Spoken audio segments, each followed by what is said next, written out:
बिस्मिल्लाहिर्रहमानिर्रहीम। अस्सलाम वालेकुम नाज़रीन, आप देख रहे हैं प्रोग्राम सिटी एट 10 और मैं हूं आपकी मेज़बान अना यूसुफ। इस दुआ और इस उम्मीद के साथ कि अल्लाह ताला हम सब के लिए आसानियां पैदा करे और हमें आसानियां बांटने की तौफीक अता फरमाए। आज के शो का बाकायदा आगाज़ कर लेते हैं और आज है इस्लामी साल का पहला दिन। माह मुहर्रम का बाकायदा तौर पर आगाज़ हो चुका है। आज पहला मुहर्रम है और हम कोशिश ये करेंगे कि हम इस माह की जो फजीलत है, अहमियत है, वो आपके साथ शेयर करते रहें, आपको इसकी अहमियत के हवाले से बताते रहें। अलबत्ता शहदाए करबला की कुर्बानियाँ पूरे आलम इस्लाम, पूरी दुनिया में सभी लोग जानते हैं और हमारे लिए बहुत बड़ा वो लेसन भी है, सीखने की उससे ज़रूरत है। तो इंशाल्लाह कोशिश करते रहेंगे कि आपके साथ वक्तन फ़वक्तन अपने आने वाले प्रोग्राम में भी आज भी ये सब चीज़ें शेयर करते रहें। प्रोग्राम के पहले सेगमेंट की तरफ जाते हैं, टुडेज़ वेदर।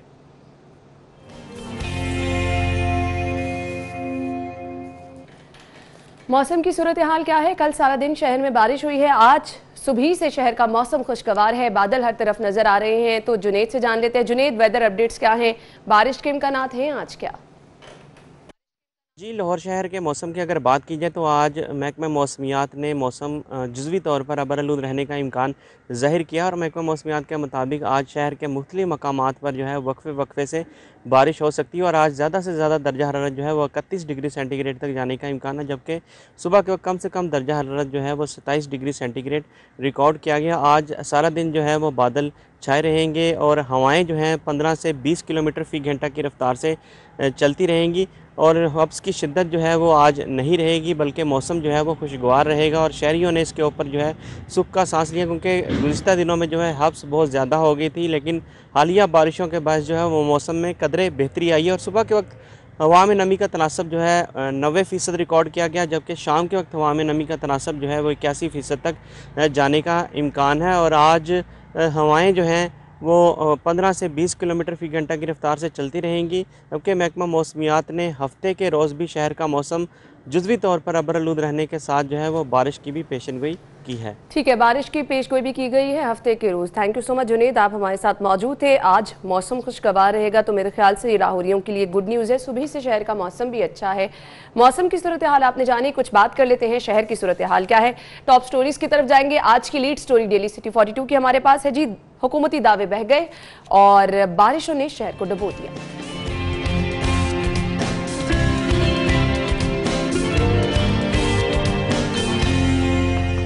मजालिस जुलूसों की सिक्योरिटी के लिए 15,000 पुलिस एहलकार तैनात। ट्रैफिक प्लान तैयार कर लिया गया। सेफ सिटीज प्रोजेक्ट माली मसाइल का शिकार। पब्लिक प्राइवेट पार्टनरशिप की तजवीज।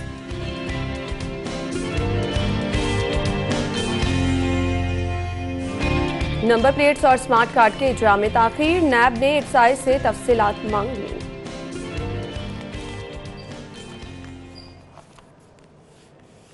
जी तो नाज़रीन, टॉप स्टोरीज आपने जान ली, डिटेल में डिस्कस करेंगे। स्टूडियो में हमारे साथ हमारे सीनियर रिपोर्टर इमरान यूनुस मौजूद हैं। अस्सलाम वालेकुम इमरान। वालेकुम अस्सलाम। क्या हाल चाल है? अल्हम्दुलिल्लाह, अल्लाह का। इमरान में पहली खबर की तरफ जाते हैं और इस खबर को डिस्कस जितना कल कर लिया, एक दिन इससे पहले जो मंडे को बारिश हुई तब डिस्कस किया, क्योंकि आप उस चीज़ से बाहर निकल ही नहीं सकते हैं। आप शहर में जहाँ चले जाएं, हर दूसरे शहरी का मसला जो है वो आपको यही नज़र आ रहा होता है कि लोग दुहाइयाँ दे रहे हैं, फिर आपको जगह जगह नज़र ही पानी आ रहा है, तो आप उसको हाईलाइट कैसे नहीं करेंगे।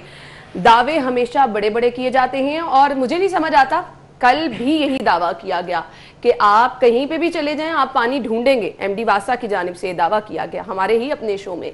और उसके बाद जब न्यूज़ बुलेटिन्स में देख रही हूँ, अपने रिपोर्टर्स के बीपर देख रही हूँ, हर जगह मैक्सिमम हमने कल कवरेज किया और हमारे सब रिपोर्टर्स जहां जहां पे मौजूद थे वहां पे वो पानी के बीच में खड़े होके उन्होंने कवरेज की है।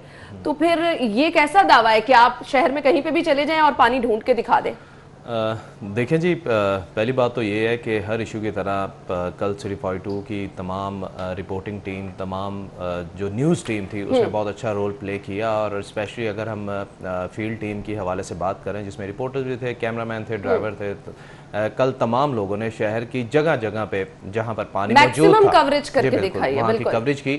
और जो बात आप कर रही थी कि तमाम रिपोर्टर्स जो हैं वो पानी के अंदर खड़े होकर बीपर दे रहे थे, उसकी भी वजह एक ये थी कि हम हुकाम बाला को ये बताना चाह रहे थे कि यहाँ पर पानी जो है वो कितना खड़ा है। और हुकामे बाला ही ये दावा कर रहे थे कि बाहर जाएं, कहीं पानी ढूंढ के दिखा दें, क्योंकि हमने मुकम्मल तौर पर निकासियाब मुमकिन बना ली है, और उसके बाद फिर ये दिखाना बहुत जरूरी हो जाता है। और फिर हुआ ना क्या, मैं खुद अपनी मिसाल देता हूँ कि मैं कल अलहम्द कॉलोनी से सुबह जो पहला बीपर दिया, आप यकीन जाने वहाँ पर जो पानी था वो भी तकरीबन 2.5 से 3 फीट पानी था अलहम्द कॉलोनी अल्लामा इकबाल टाउन में ना। तो कल जितनी भी हमने कवरेज की उसके बाद ये जिन इदारों की आप बात कर रहे हैं, मुख्तलिफ इदारों के जो अफसरान हैं वो हमें कॉल करके पूछ रहे थे भाई इसका एड्रेस बता दें, ये पानी कहाँ पे खड़ा है, जो चीज़ आप बता रहे हैं, ताकि हम वहाँ पर अपनी फील्ड टीमें जो है वो हम भी भिजवा दें। सो ये सूरत हाल थी उन डिपार्टमेंट्स की जो आप डिस्कस कर रहे हैं। इसके बाद मुतहर्रिक हो जाते हैं लोग। चले, दिखाने का कोई तो फायदा हो जाता है, तनकीद करना मकसद नहीं होता, हाईलाइट करना इशू मकसद होता है, क्योंकि जो लोग वहां पे रहते हैं, जो लोग सफर कर रहे होते हैं, जिन लोगों को परेशानी होती है, जो घरों में महसूर होकर रह जाते हैं। मैं तो कल इतनी परेशान थी कि लोगों का सारा सामान फर्नीचर पानी में डूबा हुआ था, इलेक्ट्रॉनिक सामान सारा लोगों का खराब हो चुका हुआ था। तो वो जो प्लानिंग के दावे किए जाते हैं, वो प्लानिंग अगर ये है तो फिर बेचारे लोग क्या करेंगे। देखें ना, नुकसान के हवाले से बात करें तो जिन लोगों की रिहाइश गाहें बेसमेंट या ग्राउंड फ्लोर पे थी, उनका तो काफ़ी ज़्यादा कल नुकसान जो है वो हुआ है। दूसरी तरफ अगर आए पानी बारिशी पानी के हवाले से, तो कल जितनी रफ्तार से जितनी मूसलाधार बारिश हुई है और जिस मकदार में पानी खड़ा था, उसका एकदम से निकलना जो है, चलें वो तो हम मानते हैं कि मुश्किल था, काफ़ी टाइम लगा पानी को निकलने में, निकासियाब में काफ़ी टाइम लगा। और अगर हम इसमें बात करें, देखें ये कल तो बहुत तेज़ बारिश हुई ना, बहुत ज़्यादा बारिश हुई, 4-5 घंटे हो गए थे, 3-4 बजे तक का जो टाइम था, बहुत हमने इलाके दिखाए हैं जहाँ पर पानी नहीं भाई, यहाँ तो सिर्फ आधा घंटा बारिश हो उसके बाद सड़कों पे पानी खड़ा हो जाता है। तो कल ये जो इतने घंटे बारिश हुई है उसके बाद तो लाहौर जो है वो पूरा ही डूबना था, और लाहौर डूबा भी। अब बात यह है कि लाहौर का सीवरेज सिस्टम जो है वो पहले ही जो है वो खस्ता हाल है या पुराना है, ठीक है। दूसरी रही सही कसर जो है वो आपने क्या की थी कि जो बारिशी पानी की ड्रेन्स थी उनको सीवरेज लाइनें जो हैं उनमें मिक्स कर दिया कि उन ड्रेन्स को जो है, रेन वाटर ड्रेन जो थी, उनको भी सीवरेज के लिए इस्तेमाल जो है वो करना शुरू कर दिया। और असल बात यह है, ठीक है, आप सिस्टम को नहीं बेहतर कर पा रहे, ठीक है, आप निकासी आपके सिस्टम को बेहतर नहीं कर पा रहे, आप अपनी सीवरेज लाइनें जो हैं उनको बेहतर नहीं कर पा रहे, तो आप कम अज़ कम जो बारिशी पानी है, जो बाराने रहमत है, उसको जहमत तो ना बनने दें, आप उसको सेव करें। कैसे आपने करना है, इसके लिए एक अरसे से आप प्लानिंग जो है वो कर रहे हैं। अब तो अंडरग्राउंड जो है वो टैंक बनाना शुरू कर दिए हैं। अगर रिहायशी इलाकों से बाहर निकल के आऊं तो हमने Badami Bagh auto part market के हालात दिखाए। मतलब वो लोग जिनका इतना सामान दुकानों में पड़ा था, बेसमेंट्स में पड़ा था, पानी जाने की वजह से उनका सामान तबाह हो गया, उस पर दावा वासा हुकाम का फिर भी वही था कि निकासियाब मुमकिन हो गई है।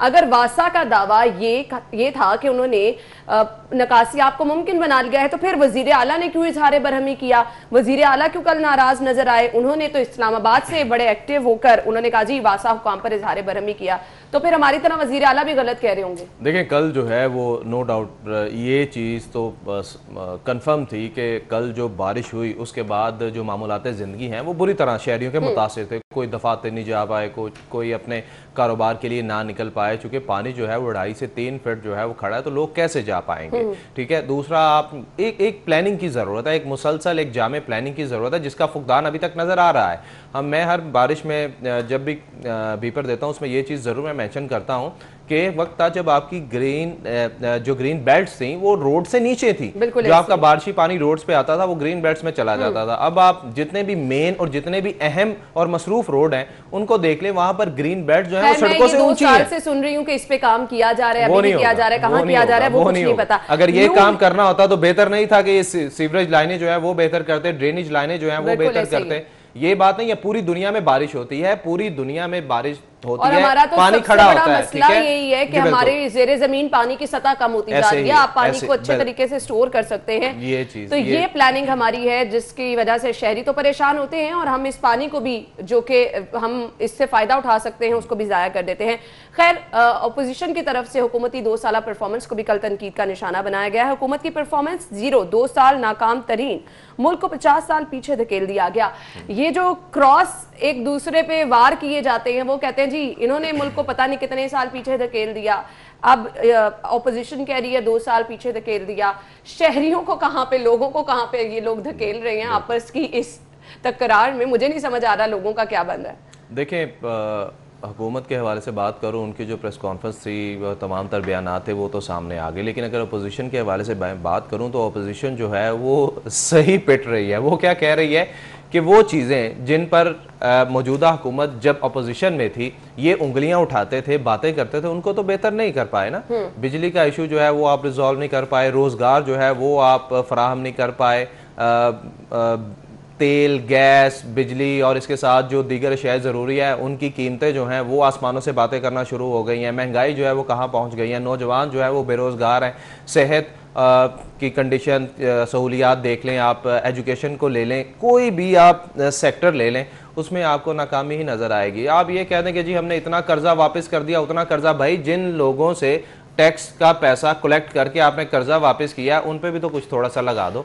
आप क्या करते हैं, आप कहते हैं जी हमने ये 12,000 रुपया महीना जो है वो मुतवसत तबके को देना शुरू कर दिया। ओ भाई खैरात नहीं चाहिए लोगों को रोजगार चाहिए, महंगाई को कंट्रोल करें आप, ठीक है। खैरात अल्लाह माफ करे करनी है तो मुखैर हजरात मेरे ख्याल से हुकूमत से ज्यादा पैसा है उनके पास, वो दे सकते हैं। और ये कोरोना वबा में देखा भी है कि मुखैर हजरात किस तरह निकलकर सामने आए, ठीक है। हुकूमत का जो किरदार रहा वो भी सबके सामने रहा और जो मुखैर हजरात थे उनका किरदार क्या रहा वो भी सामने आया। बल्कि हुकूमत तो ये कर रही थी कि मुखैर हजरात जब गवर्नमेंट को कहते थे कि जी हम लोगों की मदद करना चाहते हैं, गवर्नमेंट कहती थी जी आप हमारे पास लाएं, हम अपने प्लेटफॉर्म से या अपने नाम से देंगे, ठीक है। बात यहाँ पर यह है कि आपने पब्लिक को क्या दिया, पब्लिक को क्या, 2 साल कारकर्दगी की बात तो आप करते हैं, आप ये बताएं कि आपने रोजगार के लिए क्या किया है, आपने मुल्क की मैशत के लिए क्या किया है, आपने इंडस्ट्री सेक्टर जो है उसके लिए क्या किया है, जो कारोबारी अफराद है उनको क्या सहूलियात दी हैं।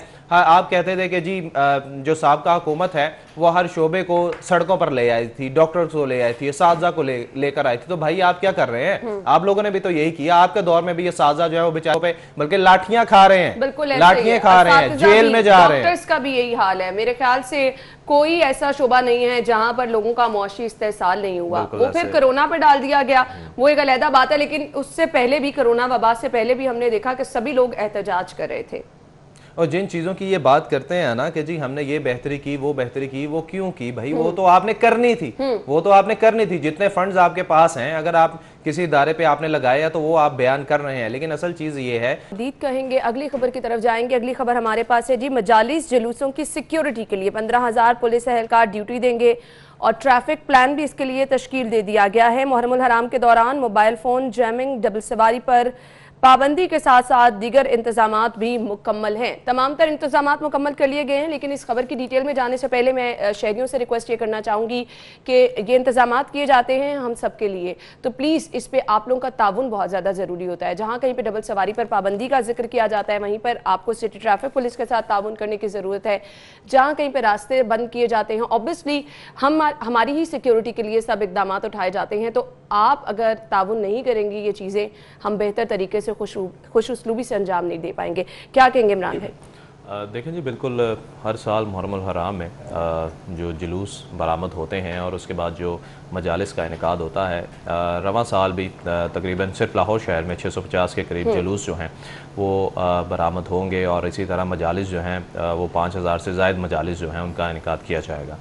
हर साल सिक्योरिटी इदारों की जानिब से अना बहुत अच्छी सिक्योरिटी देखने में सामने आती है। ट्रैफिक पुलिस को देखा जाए तो वो भी बड़ा अच्छा अपना रोल प्ले करती है। उसके साथ साथ जो इनके ज़ाती रज़ाकार होते हैं जुलूसों के और मजालिस के, वो भी तनदही के साथ अपनी खिदमात जो हैं वो सरअंजाम दे रहे होते हैं। इसके साथ साथ मैंने ये चीज़ देखी है जो कि मैं ज़रूर यहाँ पर मैंशन करूँगा, शहरी जो हैं वो भी बहुत अच्छा रोल प्ले करते हैं। मतलब अगर किसी को पता है कि इस रूट से जुलूस जाना है, उसके लिए सिक्योरिटी है या यहाँ पर मजलिस जो है वो हो रही है और उसके लिए रास्ता ब्लॉक है, तो शहरी जो हैं वो इस चीज़ की कदर करते हैं, एहतराम करते हैं और सिक्योरिटी जो है वो सिक्योरिटी हैज़र्ड जो है वो नज़र नहीं आते।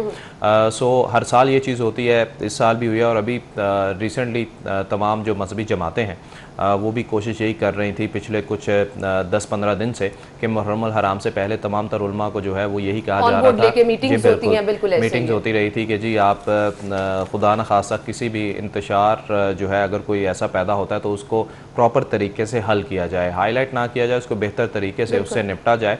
और बड़ी अच्छी बात थी कि मसालिक जो मसलक के हवाले से बात की जाए तो एक पैगाम जो है वो बड़ा आम हो रहा था, वो ये था कि जी आप किसी भी मसलक को ना छेड़ें और ना अपने मसलक पे कोई बात बर्दाश्त करें। जब आप ख़ुद को बेहतर कर लेंगे तो उसके बाद माशरा जो है वो भी बेहतर की तरफ आएगा। और सिक्योरिटी के हवाले से बात की जाए तो 15,000 के करीब जो पुलिस एहलकार हैं वो ड्यूटी देंगे। और एक ज़बरदस्त चीज़ इसमें ये होती है, जिस तरह से सिक्योरिटी मुहर्रमुल हराम की हम देखते हैं प्लान की जाती है, कैटेगरीज बना दी जाती हैं। बिल्कुल ऐसे। ए कैटेगरी में कौन सी मजालिस और जुलूस शामिल हैं, बी कैटेगरी में इलाकों को डिवाइड कर दिया जाता है, उसके अकॉर्डिंग वहाँ पर सिक्योरिटी, उसके अकॉर्डिंग वहाँ पर ट्रैफिक प्लान तश्कील दिया जाता है। तो मेरे ख्याल से ये बहुत ज़बरदस्त प्लानिंग की जाती है। तो हम बाकी चीज़ों में भी इस तरह की प्लानिंग को लेकर चल सकते हैं। बाकी चीज़ों की प्लानिंग के लिए तो सॉरी, मैं क्या कहें कि हुकूमत जो है वो प्रायोरिटीज पे प्रॉपर मीटिंग होती है, सब लोग बैठते हैं, मुंतज़मीन बैठते हैं, सब रूट्स बताते हैं, लोकेशंस बताते हैं, जिसके अकॉर्डिंग सारी प्लानिंग, डाइवर्शन प्लान जो हैं वो दिए जाते हैं और उसी बेस पे ट्रैफिक को जो है वो रवा रखा जाता है। यही वजह है कि जुलूसों के करीब या मजालिस के करीब ट्रैफिक जैम जो है वो वैसे नहीं होती जैसे नॉर्मल डेज में देखने में सामने आती है। तो बड़ी अच्छी प्लानिंग जो है वो होती है। और आपने बड़ी अच्छी बात कही कि जिस तरह मुहर्रमुल हराम में ये तमाम तर प्लानिंग देखने में सामने आते हैं, इसी तरह बाकी जो इवेंट्स हैं उन पर भी प्लानिंग की जाए तो बहुत अच्छी बात। बिल्कुल ऐसा ही है। और अगेन इस खबर को वाइंड अप करते हुए मैं शहरियों से एक बार फिर से रिक्वेस्ट करना चाहूँगी कि आपका ताउन बहुत ज़्यादा ज़रूरी होता है, क्योंकि सिक्योरिटी इदारे हमारे वो लोग जो कि तमाम तर अपने काम छोड़ के शहरियों के लिए, हमारे लिए आसानियाँ पैदा करने के लिए रोड्स में मौजूद होते हैं। तो उनके साथ आप लोगों ने ज़रूर ताउन करना है ताकि हम लोग भी जो है वो आराम से, सुकून से अपने काम सर अंजाम दे सकें और वो लोग भी जो वहाँ पर ड्यूटीज़ पर मौजूद हैं खुश उसलूबी से अपना काम सर अंजाम दे सके। अगली खबर की तरफ जाएंगे। सेफ सिटी प्रोजेक्ट माली मसाइल का शिकार, आईजी का इत्तराफ, पब्लिक प्राइवेट पार्टनरशिप की तजवीज। सेफ सिटी प्रोजेक्ट के हवाले से हम अक्सर चीजें हाईलाइट करते रहते हैं, वो चाहे बात हो कैमरों की, वो चाहे बात हो जो हमने जगह जगह देखी, लोगों को सहूलत के लिए स्टीमर्स लगाए गए थे, स्क्रीन्स लगाई गई थी जिस पे हिदायत लोगों के लिए थी, वो सब एक एक करके मंसूबा ठप होता गया है। और अब नौबत पब्लिक प्राइवेट पार्टनरशिप तक आ गई है, ये तजवीज़ पेश की गई। क्या कहेंगे इमरान भाई? मुझे तो हैरानगी हो रही है शुएब दस्तगीर साहब पे, आईजी साहब पे, कि उन्होंने बात की है कि जी सेफ सिटी प्रोजेक्ट जो है ये माली बहरान का शिकार है और पब्लिक प्राइवेट पार्टनरशिप की तजवीज़ जो है वो ज़ेर गौर है ना। मुझे ये बताएं कि ये प्रोजेक्ट जो है ये क्यों शुरू किया गया था? आवाम को सहूलत फराम करने के लिए, सहूलत फराम करने के लिए किया गया था ना, कि उनकी सिक्योरिटी जो है वो बेहतर बनाई जाएगी, कि इनकम जनरेट करने के लिए किया गया था। पहले तो इस बात का जवाब दें ना। लेकिन इसका आगाज तो हमने ऐसे सुना था, अगर आप सहूलत और खासा एक्टिव किरदार भी हमने सेफ सिटी का देखा। और अगर आप ये कहते हैं कि जी ठीक है जी हमने सहूलत फराम करनी है और इसके साथ जो है वो पैसा भी हासिल करना है, पैसा भी जनरेट करना है, तो भाई जितने भी सिक्योरिटी इदारे हैं ना सबको पब्लिक प्राइवेट पार्टनरशिप पे दे दो। बिल्कुल ऐसा ही है। और पब्लिक प्राइवेट एक चीज यहाँ पे मेंशन करना चाहूंगी कि अगर एक्चुअली आवाम की सिक्योरिटी के लिए, आवाम के लिए कुछ हो रहा है ना, तो उस पर अगर आप पैसा कमाने की बात भी कर रहे हैं तो समझ आती है। जब आवाम के लिए कुछ कमाया भी है, कमाया भी है। आपने सही बात की, बिल्कुल। लोगों के घरों में चालान जो है वो जाते रहे हैं और लोग उसको पे भी करते रहे हैं, और जिन्होंने नहीं पे किया, मैं इसका चश्मदीद गवाह हूं क्योंकि मेरे साथ भी ये हुआ है। अगर किसी को चालान नहीं पहुंचे तो फिर आपने क्या किया है कि आपने उनकी गाड़ी किसी भी ट्रैफिक सिग्नल पे रोक ली है और उन्हें कहा है कि जी आप चलान जो है वो पे करेंगे तो फिर आप कोई डॉक्यूमेंट देके जाएं, उसके बाद आपको फराहम होंगे। सो अर्निंग पॉइंट ऑफ व्यू से देखा जाए तो इन्होंने अर्न भी किया है, ठीक है ना। लेकिन मैं बात वही कर रहा हूं कि भाई आप हैरानगी की बात है कि ये अवाम की सिक्योरिटी का मसला है ना, सिक्योरिटी का मसला है, तो उसमें आप ये क्यों कह रहे हैं कि जी ये माली बहरान का शिकार है, ये है वो है। भाई सरकार को ये चीज सोचनी चाहिए। और सेफ सिटी प्रोजेक्ट के हवाले से अगर बात करें तो इसके ये खबरें भी हम रोज सुनते रहते हैं ना कि इनके कितने कैमरे खराब है, कितने हसास मुकामात पे भी इनके कैमरे खराब है। आप जितने सेफ सिटी ने टाइम टू टाइम अपने प्रोजेक्ट स्टार्ट किए वो एक एक करके बंद होते रहे हैं। और कैमरे जहां कहीं पर भी हमने देखा कोई नाखुशगवार वाकया पेश आया है, किसी को फुटेज की जरूरत पड़ गई है, वहां पे पता चला जी वो कैमरा ही बंद पड़ा हुआ था। तो हालात तो ये हैं। और अब पब्लिक प्राइवेट पार्टनरशिप की तजवीज भी पेश की गई है। तो अब सेफ सिटी प्रोजेक्ट माली मसाइल पहले भी हैं, किस तरह से हल हो गई ये तो टाइम ही बताएगा, लेकिन आवाम के लिए यहाँ पर कोई सहूलत नहीं है, आवाम की सिक्योरिटी के लिए यहाँ पे कोई इकदाम नहीं है, आवाम को इसी तरह से परेशान होना पड़ेगा। ब्रेक लेते हैं, ब्रेक के बाद आपको ज्वाइन करेंगे।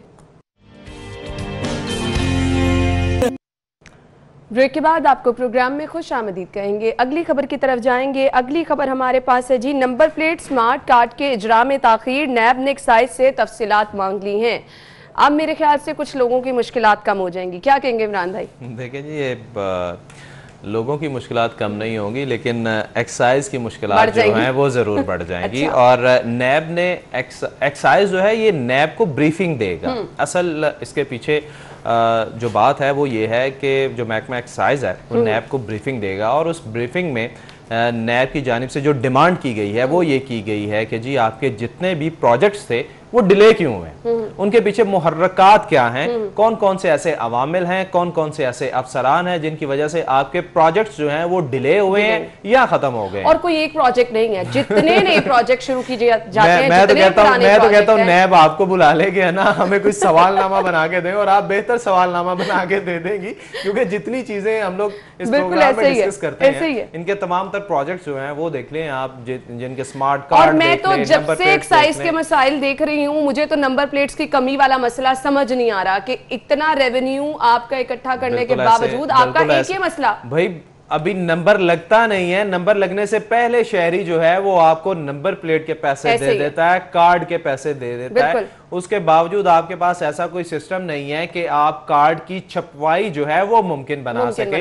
आप नंबर प्लेट जो है वो बना सके। सिस्टम जितनी मर्जी आप जिद्दत लेकर आए, मुकम्मल तौर पर हमने देखा तबाह हो गया। देखिए, ये डिपेंड करता है कि आपके डिपार्टमेंट में हेड कौन बैठा हुआ है। मैं किसी एक अफसर के बारे में बात नहीं करता, हालांकि एक्साइज के हवाले से नाम मेंशन करना तो मुनासिब नहीं है, चूँकि सबको पता है।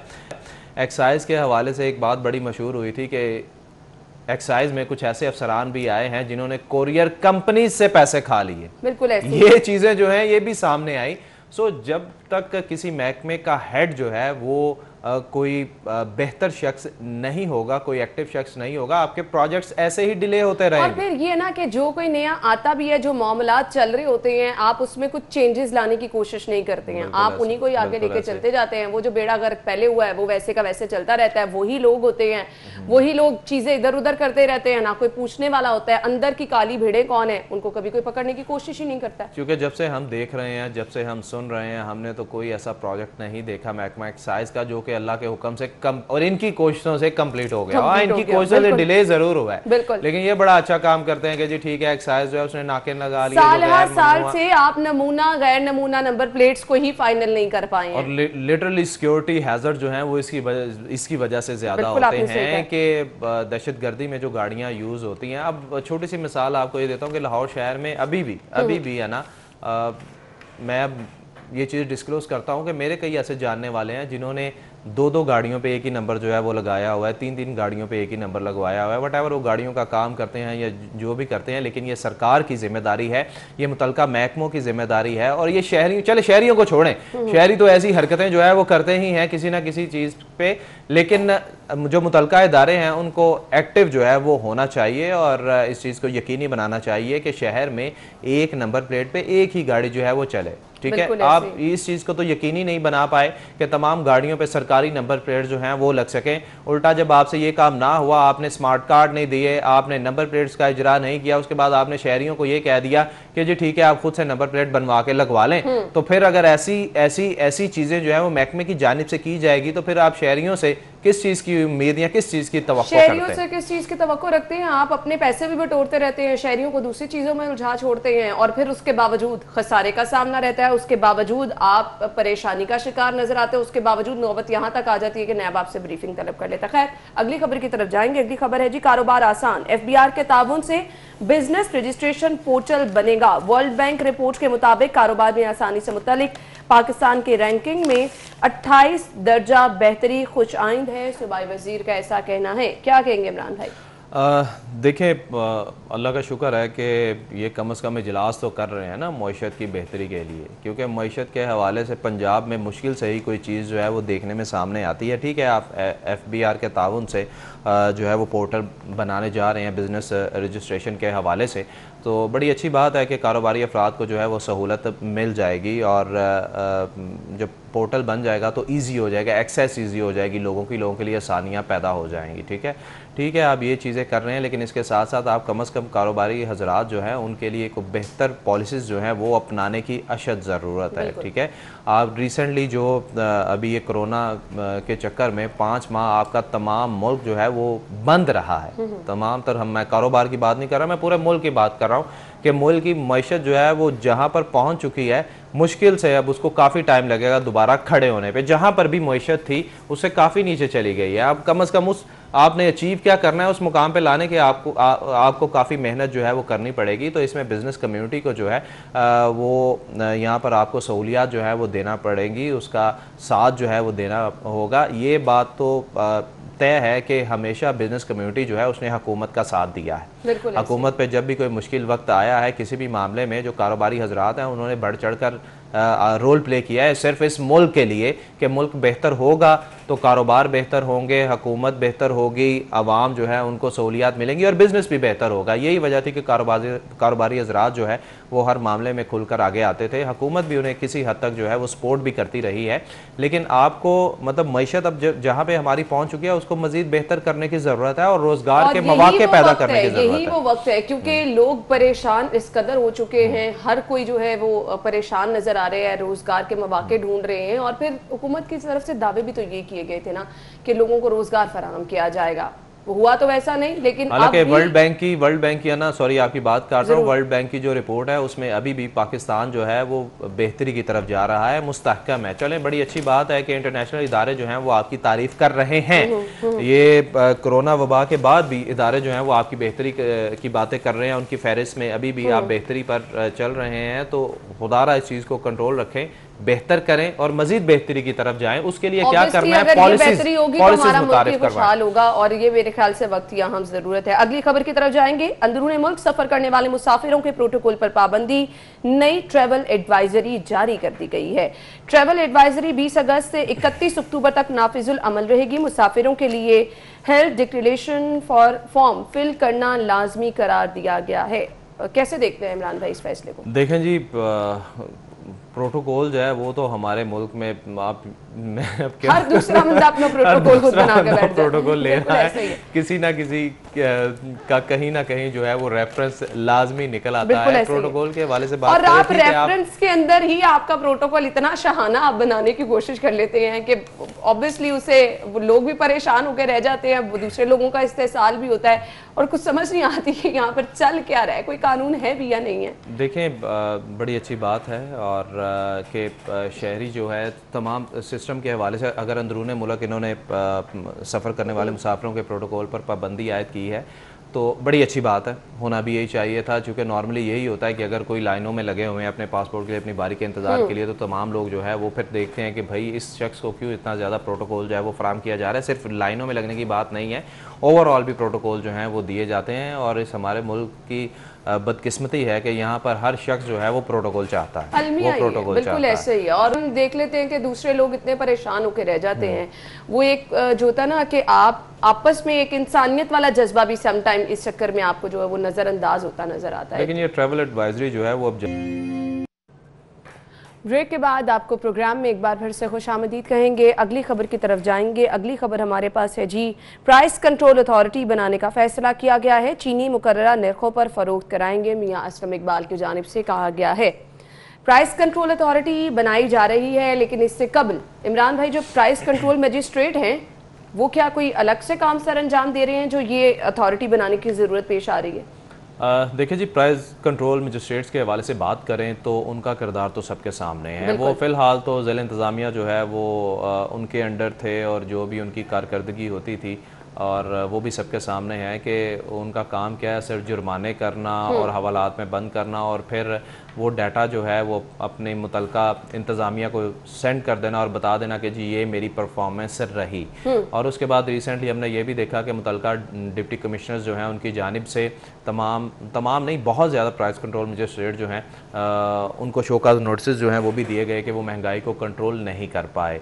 और यही सूरत हाल जो है वो सामने रहती है। दूसरी बात ये, अगर हम करें वज़ीर सनअत व तिजारत के हवाले से, ये भी खुद भी विज़िट करते रहे हैं और जब भी इन्होंने विज़िट किया है हमने ये देखा है कि हमेशा चीज़ें महंगी मिली हैं। ये खुद दुकानदारों को गिरफ्तार जो है वो करवाते रहे हैं। अगर सूबाई वज़ीर ने खुद ये काम खुद कर रहे हैं तो फिर प्राइस कंट्रोल मजिस्ट्रेट जो है उनको खत्म कर दें। आपके पास मजिस्ट्रेट ऑलरेडी मौजूद हैं जिनकी कारकर्दगी क्या है सभी लोग जानते हैं, उनका किरदार क्या है सभी लोग जानते हैं। अब उसके बाद ये जो अथॉरिटी आप बना देंगे इसकी क्या गारंटी है कि ये बहुत अच्छा काम करेगी? अगर वही काम दोबारा इसी अथॉरिटी ने करना है तो फिर जो पहले चल रहा है उसको चलने दें। देखें 2 साल से, ये मौजूदा 2 साल से पहले की बात करें तो तब प्राइस कंट्रोल मजिस्ट्रेट जो हैं इनका डेली बेसिस पे इजलास जो हैं वो होते थे। पहले वीकली होते थे और उसके बाद डेली बेसिस पे हुआ करते थे। तब इनको पता होता था कि हमने डेली रिपोर्ट जो है वो पेश करनी है और तब कीमतें जो हैं वो कंट्रोल भी थी और कंट्रोल रेट पे बिकती भी थी।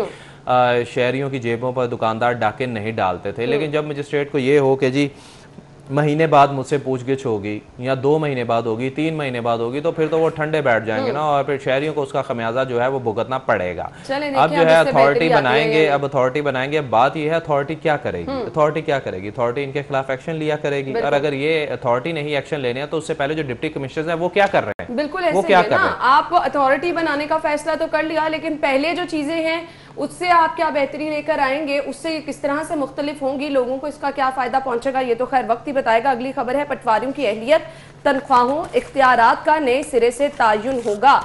इससे क्या होगा वो इमरान भाई से मैं पूछ लेती हूँ कि कुछ हालात बेहतर होंगे। मेरे पास वक्त कम है, मुझे इस पे कमेंट चाहिए। देखें जी, आपके, मैं सही बात करता हूँ, आपके इस मुल्क का सबसे स्ट्रॉन्ग तरीन माफिया जो है वो पटवारी। बिल्कुल वो पटवारी, बिल्कुल सही। ये कुछ भी कर सकते हैं और दौड़े लगवा लेते हैं। बिल्कुल मतलब आप जितने मर्जी पैसे बटोर लें कोई इनको पूछने वाला नहीं है। बिल्कुल ऐसे है और लाखों रुपया जो है इनकी ट्रांसफर पोस्टिंग पे भी ये लोग जो है वो ऑफर करते रहते हैं। बहरहाल अब 12 रुकनी कमेटी जो है वो बन गई है जो कि नए सिरे से तायुन जो है वो करेगी और तालीमी बुनियाद पर जो इनकी जो अफसरान की तालीमी अहलियत है उसके अलावा जो है वो भर्तियाँ हुआ करेंगी। नोटिफिकेशन इस हवाले से जारी हुआ है। ये एक बड़ी अच्छी चीज़ है, अच्छी चीज़ की तरफ जा रहे हैं, लेकिन इस माफिया को कंट्रोल करना बहुत मुश्किल है। बिल्कुल ऐसे ही है। चले, हम अच्छी खबर तो आई है, माफिया कंट्रोल होता है नहीं होता ये अब आगे चल के देखेंगे। Thank you so much Imran भाई। नाज़िन, मुझे ब्रेक लेनी है, आपकी न्यूज़ हेडलाइंस जानिए, उसके बाद आपको ज्वाइन करेंगे, हमारे साथ रहिएगा। और सेगमेंट्स में सबसे पहले मोबाइल रेट्स क्या हैं वो मैं आपको बताऊंगी। वीवो V15 मोबाइल है और इसकी प्राइस है जी 39,999 रुपीज। अगर आप खरीदना चाह रहे हैं तो ये 39,999 रुपए में आप खरीद सकते हैं। नेक्स्ट मोबाइल हमारे पास है जी Huawei Honor 6X, 26,500 रुपए इसकी कीमत है।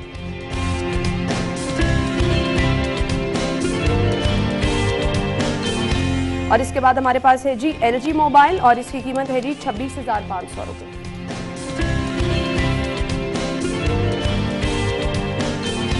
नेक्स्ट मोबाइल हमारे पास है Samsung Galaxy A30s, 36,999 रुपए इसकी कीमत है। जी तो नाज़रीन, मोबाइल रेट्स क्या हैं ये तो आपने जान लिया। आगे बढ़ेंगे, अगला सेगमेंट शामिल कर लेते हैं, आज के भाव।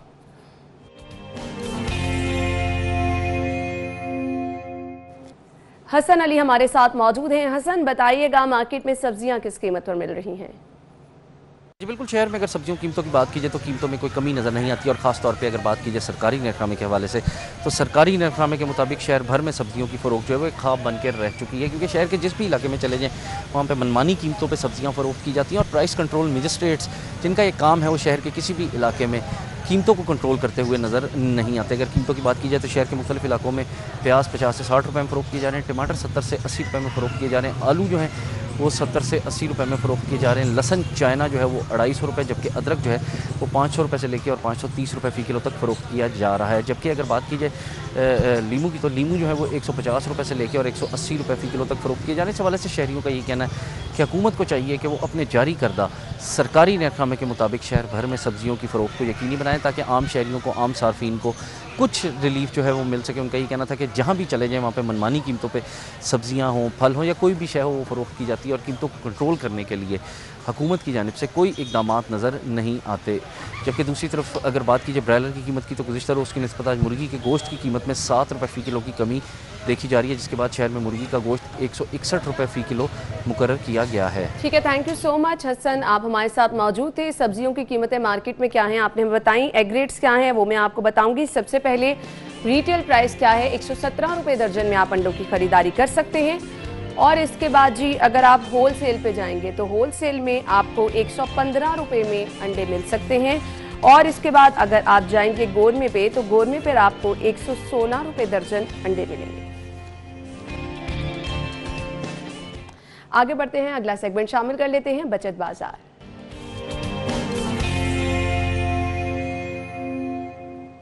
जी तो सबसे पहले सेल्स कहाँ लगी हैं, सभी को इंतजार रहता है कि सेल का पता चले और जाके अपनी पसंद की शॉपिंग की जा सके। तो ब्रांड है हमारे पास मैंगो, यहाँ पर अगर आप जाएंगे फ्लैट 40% ऑफ है, आप जा सकते हैं, सेल से भरपूर फायदा उठा सकते हैं।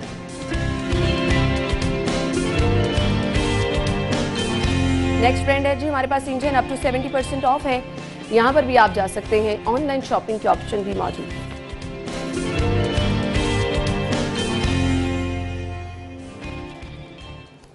जी तो नाज़रीन सेल्स आपने जान ली। कारफोर पे अगर आप जाएंगे तो प्रमोशन पर क्या चीजें अवेलेबल हैं वो मैं आपको बताऊंगी। एरियल का रेगुलर 1 kg का पैक है और इसकी रिटेल प्राइस है 310 रुपए। प्रमोशन पर आपको 261 में मिलेगा, यानी 49 रुपीज, इस पर आप बचा सकेंगे।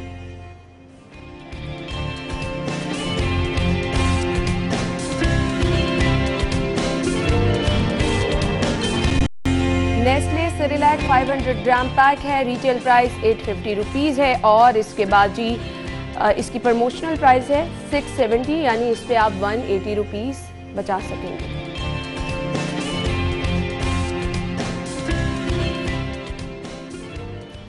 और अब अगला सेगमेंट शामिल कर लेते हैं माल का हाल।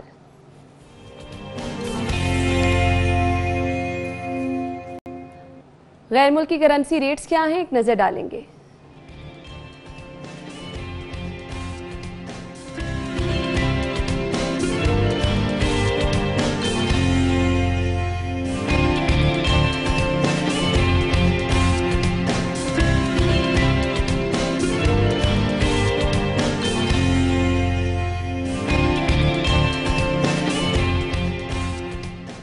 नाज़रीन ब्रेक की तरफ मुझे जाना है, ब्रेक लेंगे और ब्रेक के बाद आपको दोबारा से ज्वाइन करेंगे। कहीं मत जाइएगा, हमारे साथ रहिएगा। प्रोग्राम में आपको एक बार फिर से खुशामदीद कहेंगे और प्रोग्राम के इस हिस्से में हम जो चीज़ डिस्कस करने वाले हैं वो एक अहम मसला है। आमतौर पर हम देखते हैं कि लोगों को इसके बारे में पता भी नहीं होता और लोग इसका शिकार हो जाते हैं। थायराइड के बारे में मैं बात कर रही हूँ, ये है क्या, सिम्टम्स क्या क्या हैं, अलामात इसकी क्या क्या हैं, इसका तरीका इलाज क्या है, इस पर हम बात करने वाले हैं। स्टूडियो में हमारे साथ हमारे मेहमान मौजूद हैं। तारुफ में उनका आपके साथ कराना चाहूँगी, डॉक्टर जावेद इकबाल जो कि एसोसिएट प्रोफेसर ऑफ मेडिसिन है, उन्हें खुशामदीद कहेंगे। अस्सलाम वालेकुम। वालेकुम अस्सलाम। क्या हाल चाल है डॉक्टर साहब? थैंक यू सो मच, बहुत बहुत शुक्रिया आपके वक्त के लिए भी। सबसे पहले तो मैं आपसे ये जानना चाहूँगी थायराइड है क्या? थायराइड एक बेसिकली ग्लैंड है जो हमारी नेक के अंदर सिचुएटेड होता है। ये सामने जो हमारी नज़र आती है, एक ये चोंच सी नज़र आती है, इसको मैडम एप्पल भी कहते हैं। ये बेसिकली थायराइड ग्लैंड का एक पार्ट है, इसके पीछे सारा थायराइड ग्लैंड है। ठीक है। और अगर ये जब इसकी सोजिश हो जाती है तो फिर वो ज़्यादा नुमाया हो जाता है, अदरवाइज ये नज़र नहीं आता, नेक में नज़र नहीं आनी चाहिए। और ये जो थायराइड ग्लैंड है ये पार्ट ऑफ एंडोक्राइन सिस्टम है। अगर हम एंडोक्राइंस की बात करें तो बॉडी को आपके दो सिस्टम कंट्रोल कर रहे होते हैं, एक आपका नर्वस सिस्टम कंट्रोल कर होता है, एक आपके हार्मोन्स कंट्रोल कर रहे होते हैं। तो ये हार्मोन्स का सारा सिस्टम है ये एंडोक्राइन ग्लैंड्स के साथ कनेक्टेड है, उनसे सिक्रीट होते हैं हार्मोन्स। सही। और ये हार्मोन्स हमारी बॉडी के सारे फंक्शंस को कंट्रोल करते हैं। हम कितने एनर्जेटिक हैं, हम कितने सुस्त हैं, ये सारा थायराइड ग्लैंड पे डिपेंड करता है। अगर आप हाइपर थायराइड हैं तो ओवर एक्टिव हो जाएंगे, अगर आप हाइपोथायराइड हैं तो आप अंडर एक्टिव हो जाएंगे। सही। इसी तरह से आपकी एनर्जी लेवल जो है ये सारा इसके साथ इसका तल्लक होता है थायराइड ग्लैंड का। तो इसी ये जो सारे ग्लैंड्स हैं इनको एक मास्टर ग्लैंड कंट्रोल करता है। ठीक है। जो ब्रेन में होता है उसको हम कहते हैं पिट्यूटरी ग्लैंड। ठीक है। यानी पिट्यूटरी ग्लैंड है, फिर थायराइड ग्लैंड है, फिर एड्रीनल ग्लैंड है, फिर आपके ये पेंक्रियाज है जहाँ से इंसुलिन निकलती है। ये सारे के सारे ग्लैंड्स के एक सिस्टम है जो बॉडी के ब्लड प्रेशर को, बॉडी के हार्ट रेट को, बॉडी की एनर्जी को, आपके सारे जो स्टेमिना है, इस सारे को ये कंट्रोल कर रहे होते हैं। सही। उनमें से थायराइड हार्मोन की इफादियत बहुत ज़्यादा है, क्योंकि अगर बचपन में इसकी डेफिशिएंसी हो जाए तो ब्रेन डेवलपमेंट सही तरह नहीं होती। सही, आपने कहा अगर बचपन में इसकी जो है डेफिशिएंसी हो जाए तो ब्रेन डेवलपमेंट सही से नहीं होती, यानी एक बहुत बड़ा इससे मसला बन सकता है। तो किस तरह से पता चलता है कि इसमें कोई इशू है, कोई सिम्टम्स ऐसे जो कि आप बताना चाहें? हाँ जी, थायराइड की जो आमतौर पर बीमारियों के साथ मरीज हमारे पास आते हैं, उसमें कुछ लोग होते हैं जो हाइपर थायराइड होते हैं, कुछ होते हैं जिनको हम कहते हैं हाइपोथायराइड है, और कुछ ऐसे होते हैं जिनको इन दोनों में से प्रॉब्लम बिल्कुल नहीं है, लेकिन उनके साथ उनको स्वेलिंग है गले में। अच्छा, इसको हम गल्लड़ भी कहते हैं और फियाम में। तो एक गल्लड़ की पूरी बेल्ट है पाकिस्तान में, अगर आप पहाड़ी इलाके में जाएं तो वहाँ आयोडीन डेफिशिएंसी है और लोगों को उसके नतीजे में वहाँ पे गल्लड़ की बीमारी लाक होती है।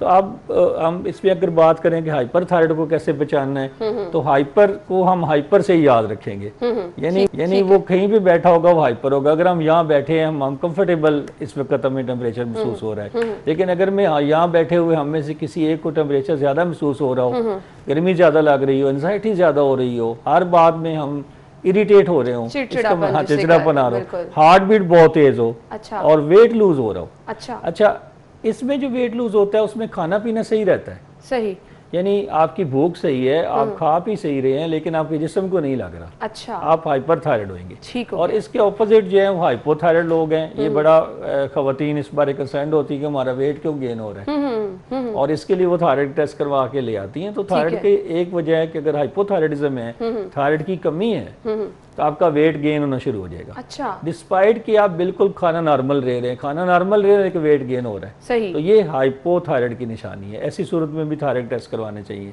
अच्छा, कुछ लोग जो जिनको सर्दी ज्यादा लगती है वो भी हाइपोथायराइडिज्म का शिकार होते हैं। कुछ लोगों की हार्ट बीट कम होती है, वो भी हाइपोथायराइड है। और कुछ लोगों को सुस्ती चढ़ी रहती है, उनको नींद ज्यादा आती है, ये सारे हाइपोथायराइडिज्म की निशानी है। सही, ये आपने सिम्टम्स तो बता दिए, अब इसके तरीके इलाज की तरफ जाएंगे कि क्या तरीका इलाज है। सबसे पहले आपको अपने टेस्ट करवाने चाहिए, जिसको हम TSH, फ्री T4 और T3 कहते हैं। ये टेस्ट होते हैं, आपको किसी स्टैंडर्ड लैब से करवाने चाहिए। मैं नाज़रीन के लिए बताना चाहूँगा कि थायराइड के टेस्ट के लिए किसी भी गली महल्ले की लैब पे इन्हिसार ना करें। बहुत सारे लोग बहुत सारे पैसे लगा के टेस्ट करवा लाते हैं और उनके डॉक्टर उनको रिपीट टेस्ट का कहते हैं। उसकी वजह यह है कि इसकी ऑथेंटिसिटी होना बहुत ज़रूरी होती है। सही। हुकूमत पंजाब, जो हुकूमत पाकिस्तान ने जो लैब्स बनाई है उसको हम इनमोल कहते हैं। जो इनमोल लैब है शेख ज़ायद हॉस्पिटल के बैक पे, ये इनमोल लैब अच्छे टेस्ट करती है, म्यारी टेस्ट करती है और उसकी पेमेंट भी मुनासिब है। तो वहाँ से करवा लें अगर सरकारी सेटअप से करवाने। प्राइवेट सेटअप में वेरियस लैब्स हैं जो आप सब जानती हैं। तो TSH, फ्री T4, T3 सबसे पहले करवाने चाहिए। उसके अलावा जिनको यहाँ पे गल्लड़ होता है उनको अल्ट्रासाउंड थायराइड करवाना चाहिए। ठीक है। और कुछ लोगों को फिर हम थायराइड स्कैन भी करवाते हैं। सही। अब इसका ट्रीटमेंट प्लान क्या होता है? क्या बहुत लंबा होता है? बहुत शॉर्ट है। कुछ लोग जो हाइपोथायराइड होते हैं, जिनकी थायराइड की कमी होती है, उनको हम थायरॉक्सिन से रिप्लेस करते हैं। ठीक है। और यहाँ इस तरह से बताना जरूरी है पेशेंट्स के लिए कि थायरॉक्सिन की रिप्लेसमेंट लाइफ लॉन्ग है। आप इसको मिस नहीं करते till the end of the life. सही। ठीक है। इसी तरह से जैसे हम इंसुलिन को लगाते हैं और बच्चों को शुरू होती है डायबिटीज टाइप 1, इसी तरह थायराइड की डिजीज में थायरॉक्सिन की इंपॉर्टेंस है।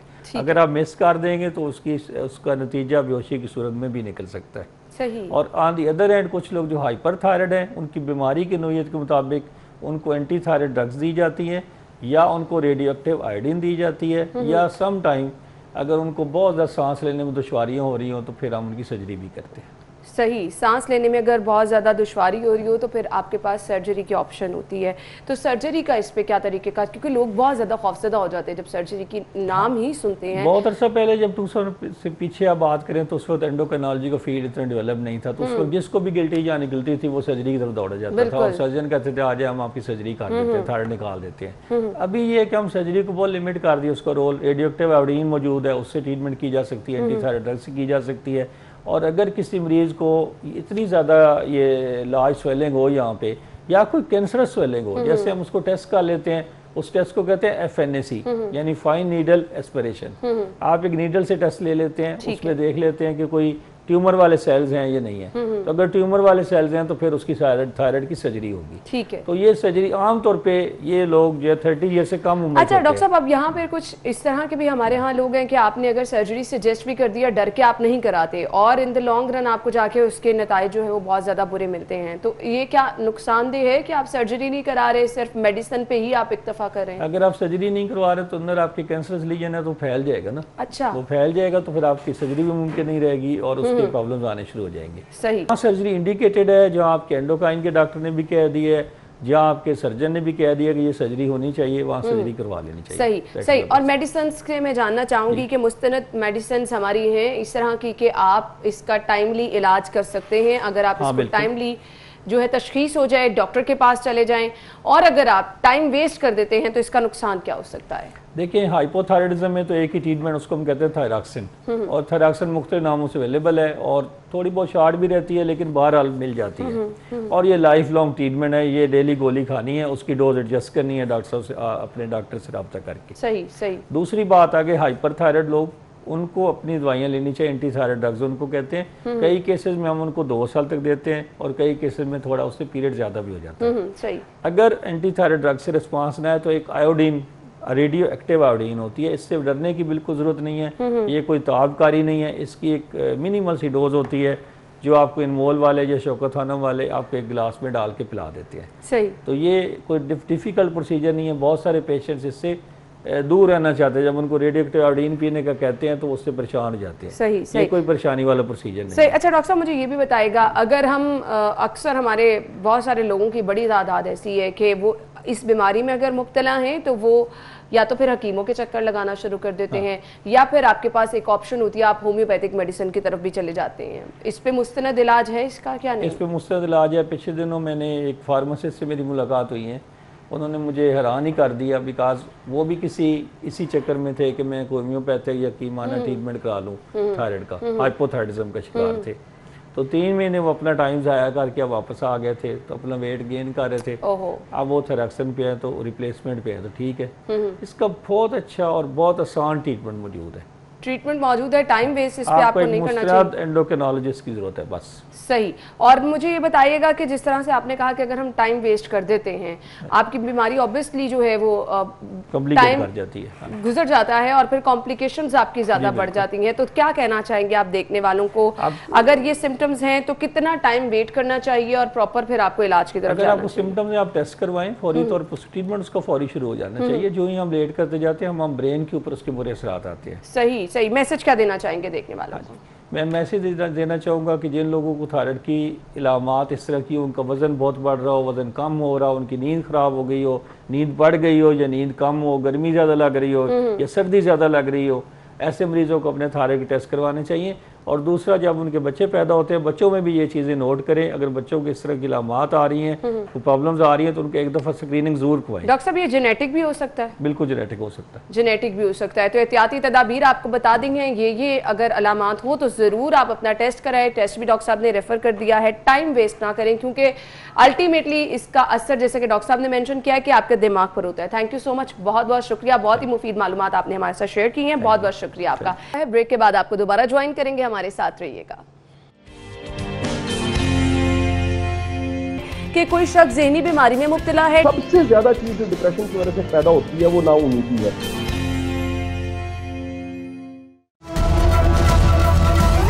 देखिए प्रोग्राम सिटी एट 10 पीर से हफ्ता सुबह 10:05 पर सिर्फ सिटी 42 पर।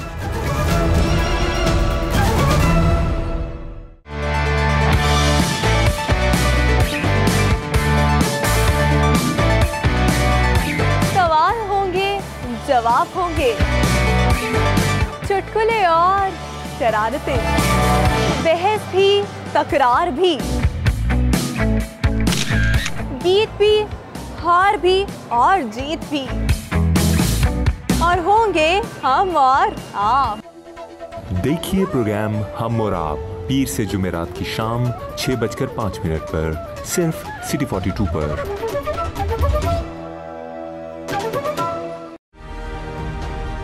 ये लाहौर है और इस शहर के मसाइल मेरे लिए कुछ नए नहीं हैं।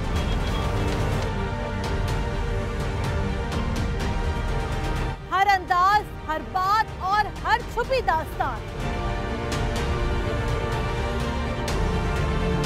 हम करते हैं अवामी मसाइल पर बात और पूछते हैं सवाल साहिबाने इक़्तिदार से। हम बात करते हैं लाहौर की, इसके हकूक की।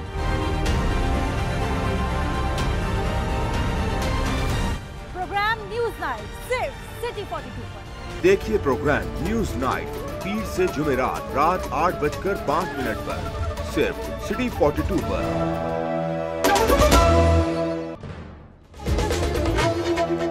देखिए प्रोग्राम बनाम सरकार जुमे से इतवार की रात 8:05 पर सिर्फ सिटी 42 पर।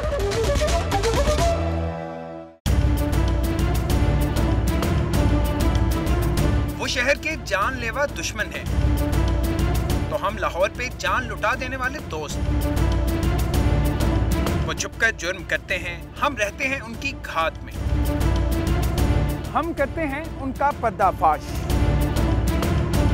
जाली मसनूआत बनाने।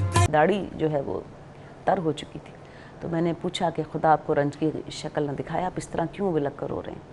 तो पैगम्बर ने इरशाद फरमाया कि आज मेरे पास एक वो फरिश्ता आया जो उससे पहले नहीं आया था, और फिर उसने मुझे ये ख़बर दी कि फ़ातिमा जन्नत की औरतों की सरदार हैं, उसके ये बेटे दोनों हसन और हुसैन जवानाने जन्नत के सरदार हैं, और उनके वालिद इन दोनों से बेहतर हैं, जनाब अमीर अल मोमिनीन। और फिर आपने इरशाद फरमाया कि मुझे ये ख़बर दी गई कि मेरा बच्चा इराक़ के रेगज़ार पर कत्ल किया जाएगा। अच्छा, फिर एक बहुत अहम बात है कि पैगम्बर अलैहिस्सलाम ने अपनी ज़िंदगी में जनाब उम्मे सलमा को एक खाक, और उन्होंने फिर उसके बाद एक खाक दी, मिट्टी दी जनाब उम्मे सलमा को, और कहा कि इसे अपने पास महफूज रखना, तुम मेरी अज़दवाज में से वो बीबी होगी जो उस वक्त तक ज़िंदा रहेगी। और जिस रोज़ मेरा ये बच्चा शहीद किया जाएगा उस रोज़ ये मिट्टी जो है वो खून हो जाएगी। और तारीख़ें कहती हैं कि जिस रोज़ इमाम हुसैन अलैहिस्सलाम शहीद हुए करबला में, जनाब उम्मे सलमा ने ख्वाब देखा, दोपहर का वक्त था, आपको नींद लगी, आपने ख्वाब देखा कि पैगंबर के बाल बिखरे हुए हैं, खाक आलूद हैं और गिरबान खुला हुआ है, और आपके जिस हाथों और कपड़े लिबास पर खून लगा हुआ है। तो आपने घबरा कर पूछा, या रसूलल्लाह क्या हुआ? तो कहा कि मेरा बच्चा कत्ल कर दिया गया। यही ख्वाब जनाब अब्दुल्ला इब्न अब्बास ने देखा। इमाम हुसैन अलैहिस्सलाम और पैगंबर अलैहिस्सलाम के आप कज़न थे, चचा के बेटे थे जनाब अब्बास के, और बुज़ुर्ग थे बहुत। आप उनको इराक़ में छोड़ गए, मदीने में छोड़ गए थे उनकी बुज़ुर्गी की वजह से। तो उन्होंने दौड़कर जनाब उम्मे सलमा से रब्ता किया और उनके पास आए, और जब दोनों ने नोट्स एक्सचेंज किए तो वही वक्त था कि जब इमाम हुसैन अलैहिस्सलाम शहीद हुए थे। जनाब उम्मे सलमा ने वो शीशी निकाली तो वो शीशी जो है वो खाकी करबला की वो खून हो चुकी। तो इस बात की नबीयत पैगम्बर अलैहिस्सलाम दे चुके थे। और फिर देखिए, पैगम्बर अलैहिस्सलाम ने लोगों के जहन को इस बात के लिए आमादा किया था। पैगम्बर खुतबा, सारी बातें तफासीर में और तारीख़ की किताबों में लिखी हुई हैं कि आप मिंबर पर तशरीफ़ फरमा हैं अपने, और खुतबा दे रहे हैं, ख़िताब कर रहे हैं अपने असहाब से। तो ऐसे में दोनों बच्चे इमाम हसन और इमाम हुसैन अलैहिस्सलाम दौड़ते हुए मस्जिद में दाखिल होते हैं। तो आपने देखा कि बच्चे का कुर्ता के पैर में फंस गया और बच्चा गिर गया। पैगंबर ने खुतबे को वहीं रोका और मिंबर से उतर कर आए और बच्चों को गोद में उठाया और लेकर दोबारा मिंबर पर जाकर बैठे, और एक जानू पर एक बेटा और दूसरे जानू पर दूसरा बेटा बिठाया। उसके बाद आपने अपनी तकरीर का आगाज़ शुरू किया, और आपने इरशाद फरमाया कि मेरे दोनों बेटे इमाम हैं, ये खड़े हो जाएं तब और ये बैठ जाएं तब। इसका मतलब ये है कि खड़े हो जाएं, यानी अगर वो मुकाबले और रेजिस्टेंस की कैफियत में आएँ तब भी वो क़यादत और इमामत की मंजिल तरफ फाइज़ हैं, और अगर बैठ जाएं यानी किसी सुलह की तरफ आमादा हो जाएं तब भी वो इमाम हैं और क़यादत की मंजिल पर हैं, और उनका जो ये एक्ट है वो विदाउट एनी डाउट है। सही। तो पैगंबर ने जहनों को फिर एक बहुत जैसे कहते हैं ना कि शनाख्त कराना उन बच्चों की। तो वो ईद का मौका, और बच्चों के पास लिबास नहीं थे, और उन्होंने अपनी वालदा से कहा, इमाम हसन और इमाम हुसैन ने, कि वालदा गिरामी सबके बच्चे ईद पर लिबास पहन रहे हैं, अच्छे अच्छे नए नए अहले मदीना के, और हमारे पास लिबास नहीं। तो जनाब फ़ातिमा ज़हरा सलाम अल्लाह अलैहा ने इरशाद फरमाया कि मैंने आपके दर्जी को कह दिया है आपके लिए लिबास आ जाएंगे। और बड़ी हैरान कुन बात है कि आपने जब ये वादा अपने बच्चों से कर लिया तो कोई सबील लिबास की थी नहीं। आपने अल्लाह की बारगाह में सजदा किया और हाजत की नमाज़ पढ़ी कि मैंने तेरे ग़ुलामों से वादा कर लिया और एक माँ का वादा है।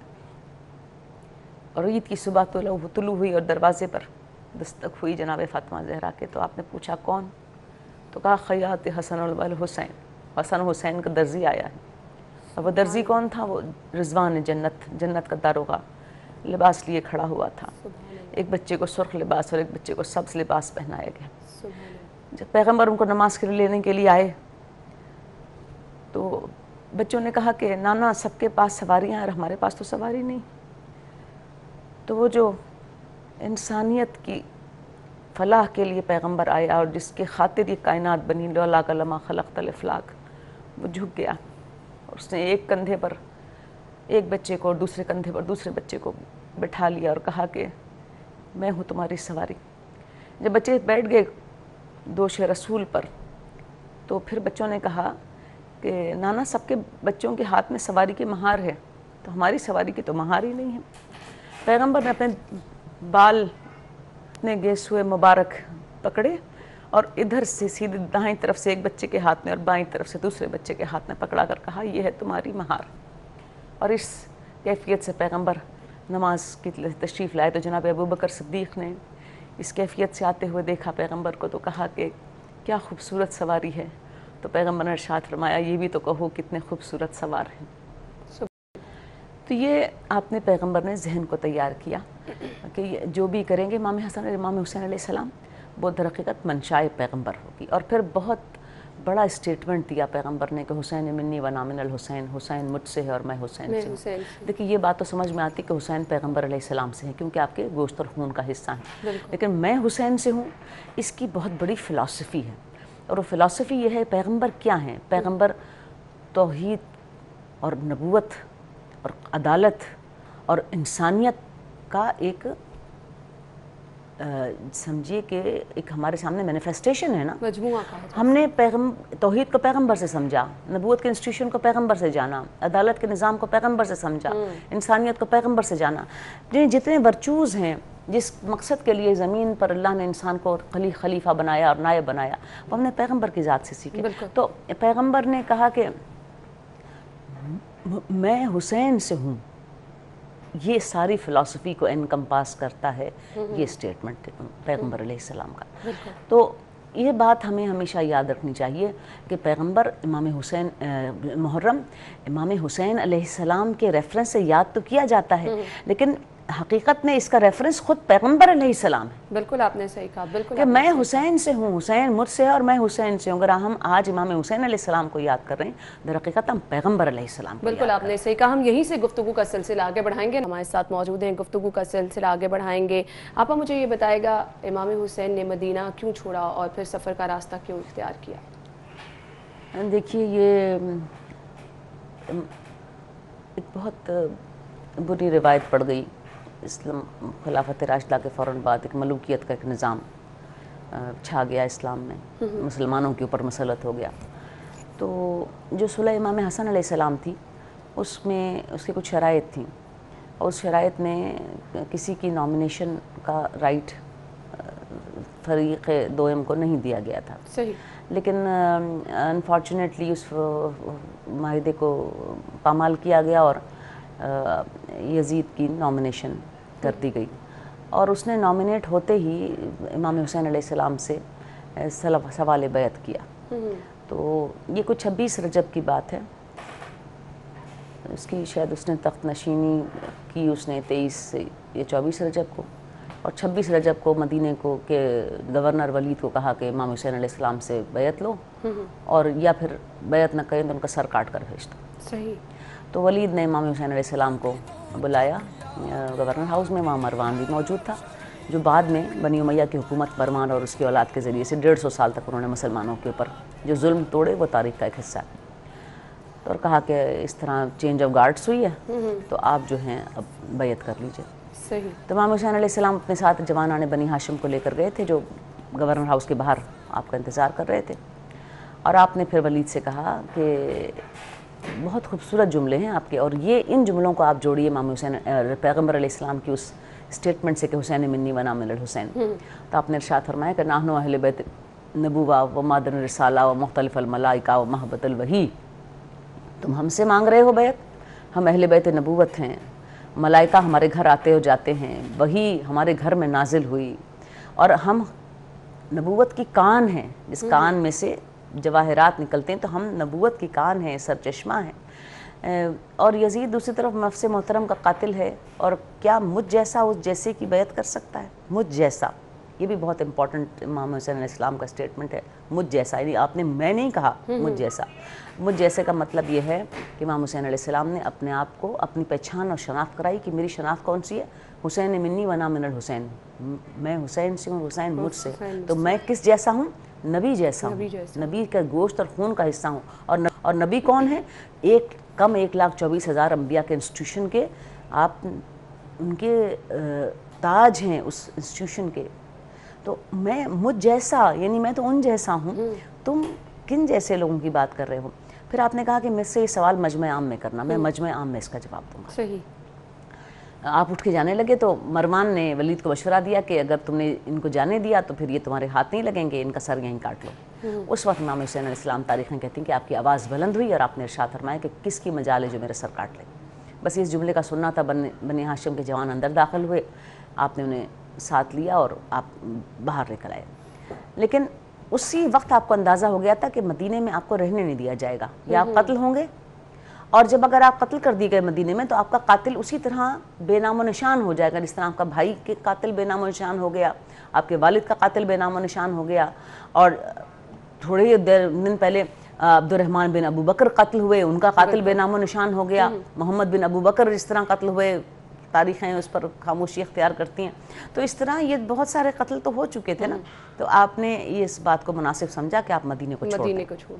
28 रजब को आपने सफ़र इख्तियार किया और बिल्कुल खामोशी के साथ, बहुत ज़्यादा इसका कोई शोर नहीं, ताकि वो गवर्नमेंट की एजेंसीज आपको रोक न लें, और आपने ये सफ़र इख्तियार करके आप मक्के गए। अच्छा, अब मक्के में आप, ये बहुत इंपॉर्टेंट बात है कि इमाम हुसैन अलैहिस्सलाम ने किसी रिहायशी इलाके में अपने काफ़िले के साथ आप नहीं ठहरे। अब उस काफ़िले में जिसको आपने पूरे ख़ानदान को साथ लिया, सिवाय उम्महातुल मोमिनीन में जनाब उम्मे सलमा ज़िंदा थी, आपकी वालिदा जनाब अब्बास की उम्मुल बनीन वो ज़िंदा थी, उनको छोड़ दिया। अब्दुल्ला इब्न अब्बास बहुत बुज़ुर्ग थे, अपने भाई मोहम्मद इब्न हनफिया को छोड़ दिया, बुज़ुर्ग लोगों को आपने छोड़ दिया, बाकी सबको आपके साथ। मक्के पहुँचकर आपने जहाँ क़याम किया वो शेब अबी तालिब का मकाम था। सही। अब आप देखिए, शेब अबी तालिब में क़याम करने का एक ख़ास सिंबॉलिक मकसद है। बिल्कुल। पैगम्बर अलैहिस्सलाम ने जब सारे अहले अरब और कुरैश के साथ मुखालिफत पर आप डट गए कि एक हाथ पे चांद रख दो, एक पे सूरज, तब भी मैं अपने मिशन से बाज नहीं आऊँगा, तो उन्होंने इस बात का तहिया किया कि हम बनी हाशिम की ड्वेलिंग्स को, उनके इलाकों को रात की तारीकी में आग लगा देंगे, पता ही नहीं चलेगा कौन मरा कौन जिया, किसने आग लगाई। तो जनाब अबू तालिब ने इस बात का फैसला किया कि हम शेब अबी तालिब में मुंतकिल हो जाएँ। पहाड़ों में घिरी हुई एक घाटी सी थी। सही। सारे बनी हाशिम वहाँ चले गए, लेकिन वो शेब अबी तालिब क्या है? रेजिस्टेंस का एक सिंबल है। पानी हो न हो, भूख हो, खाने को हो न हो, लेकिन अपनी जान को तमाम ख़तरात में डालकर भी हम दीन मुबीन के परचम को बुलंद रखेंगे। सुभान अल्लाह। यही सिंबॉलिज़म इमाम हुसैन अलैहिस्सलाम ने क़याम मक्का में शेब अबी तालिब में ठहर कर इसको रिवाइव किया। हुसैन मिन्नी व ना मिनल हुसैन, हुसैन मुझसे और मैं हुसैन से हूँ। शेब अबी तालिब में इमाम हुसैन अलैहिस्सलाम ने 4 महीने, रजब से लेकर आपने ज़िलहज तक 4 महीने शेब अबी तालिब में क़याम किया है, बच्चों और औरतों को लेकर, और 4 महीने तक आप ये बताते रहे कि मेरी रेजिस्टेंस मूवमेंट वही है जो पैगम्बर अलैहिस्सलाम की दीन की क़याम के लिए थी और मेरी दीन की हिफाजत के लिए। और फिर आप जब हज करने के लिए आते हैं, तवाफ़ काबा के दौरान में, हज से पहले ही आपने देख लिया तवाफ़ करते हुए कि बहुत सारे लोग अजीब अजीब से हाजियों के लिबास में घूम रहे हैं, तो आपने महसूस कर लिया कि ये हाजी नहीं है, ये कातिल है। अब ये देखिए कि दूसरा मंसूबा इमाम हुसैन अलैहिस्सलाम के कत्ल के लिए मक्के में बनाया गया, हालत एहराम में इमाम हुसैन अलैहिस्सलाम को कत्ल कर दिया जाए, ताकि पता ही ना चल सके कि किसने कत्ल किया, कातिल फिर छुप जाए। देखिए ये वाक़या हज्जाज ने जनाब अब्दुल्ला इब्न उमर के साथ किया था। हालत एहराम में हज के मौके पर नेज़े से और जहर आलूद नेज़े से उनको जख्मी करके, जिससे उनकी मौत वाक़ई हुई। तो बनी उमैया और उनके साथियों का ये तरीक़ा, ये रवैया रहा है। तो इमाम हुसैन अलैहिस्सलाम, ये बात की तारीख़ है। फिर वही देखिए, अब्दुल्ला इब्न ज़ुबैर उसी काबे के अंदर किस तरह कत्ल किए गए। तो इमाम हुसैन अलैहिस्सलाम इस सारे मंजरनामे को आने वाली तारीख के भी देख रहे थे। तो आपने अपने हज को अपने उम्रे से तब्दील कर दिया। सही। और आपने एहराम को खोल दिया, जानवर कुर्बानी के ज़िबा कर दिए और अपने काफिले को आपने कूफे इराक की तरफ चले गए। आप कहने को हम ये कह सकते हैं कि लोग ये कहते हैं कि इमाम हुसैन अलैहिस्सलाम ने हज को उम्रे से तब्दील किया, बल्कि हकीकत तो ये कि इमाम हुसैन अलैहिस्सलाम ने अपने हज को शहादत से तब्दील किया। बिल्कुल बिल्कुल। और उसको शहादत के बुलंद मर्तबे पर पहुंचाया। बिल्कुल, आपने मुझे फरमाया। इंशाल्लाह कल हम इसी गुफ्तगू का सिलसिला यहीं से ही आगे जोड़ेंगे। आपका कुछ मैसेज देना चाहें देखने वालों को? आप हम ये समझते हैं कि कोई भी चीज़ अहम नहीं है इंसानियत से ज़्यादा। बिल्कुल सही फरमाया। लेकिन इमाम हुसैन अलैहिस्सलाम ने अपने बच्चों, अपने घर की ख़वातीन, अपने जवानों, अपने पूरे ख़ानदान की कुर्बानी किस लिए दी? कि इंसान का वक़ार कायम रहे, उसके हक़ का तहफ़्फ़ुज़ हो सके। इसलिए कि पैगाम इस्लाम का क्या है सलामती है और इसी चीज़ को हमें समझने की ज़रूरत है। बहुत बहुत शुक्रिया आपके कीमती वक्त का। इंशाल्लाह कल हम यहीं से गुफ्तगू का सिलसिला आगे बढ़ाएंगे। नाज़रीन, इसी के साथ ही प्रोग्राम का वक्त इख्तिताम को पहुंचा है। मुझे इजाज़त दीजिए। अल्लाह हाफ़िज़।